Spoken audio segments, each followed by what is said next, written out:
ഞാൻ RSSന്റെ ശാഖയ്ക്ക് കാവൽ നിൽക്കാൻ കോൺഗ്രസ് പ്രവർത്തകരെ അയച്ചിട്ടുണ്ട്. ഈ കേരളം കേട്ടതല്ലേ?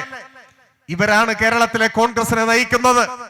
ഈ കടുത്ത വർഗീയ നിലപാട് സ്വീകരിക്കുന്ന RSSുമായി ചേർന്ന് നിന്ന് മതനിരപേക്ഷ ജനാധിപത്യ ഇന്ത്യയെ, കേരളത്തെ വെല്ലുവിളിക്കുന്ന കോൺഗ്രസിനെ ഇപ്പോ മറ്റൊരു വർഗീയത കൂടി ഹൈജാക്ക് ചെയ്തിരിക്കുകയാണ്. അതേതാണ് ആ വർഗീയത?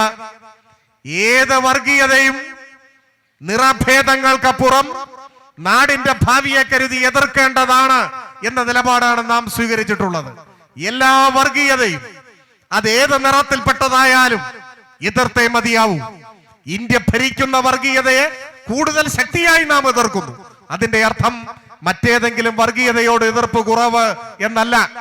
വിചിത്രമെന്ന് പറയട്ടെ, സംഘപരിവാർ വർഗീയതയ്ക്ക് പലപ്പോഴും വളരാൻ വെള്ളവും വളവും കൊടുക്കുന്ന അങ്ങേയറ്റം തെറ്റായ നിലപാട് സ്വീകരിക്കുന്ന പോപ്പുലർ ഫ്രണ്ടിന്റെ വർഗീയത, ജമാഅത്തെ ഇസ്ലാമിയുടെ വർഗീയത, ആ പോപ്പുലർ ഫ്രണ്ടും ജമാഅത്തെ ഇസ്ലാമിയും ഇന്ന് കേരളത്തിലെ ഐക്യജനാധിപത്യ മുന്നണിയുടെ രാഷ്ട്രീയ നേതൃത്വമായി മാറിയിരിക്കുകയാണ്.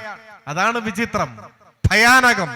നാടിന്റെ ഭാവിക്കുമേൽ ഈ വർഗീയ ശക്തികൾ അപകടകരമായ വെല്ലുവിളി ഉയർത്തുന്നു. ഈ പാലക്കാട്ടെ തിരഞ്ഞെടുപ്പിൽ ഈ വർഗീയ ശക്തികളെല്ലാം ഏതാണ്ട് സമാനമായ നിലപാട് സ്വീകരിക്കുന്ന ഒരു അനുഭവമാണ് ഉള്ളത്. ഞാനതെല്ലാം ഏറെ സമയമെടുത്ത് വിശദീകരിക്കണമെന്ന് കരുതുന്നില്ല.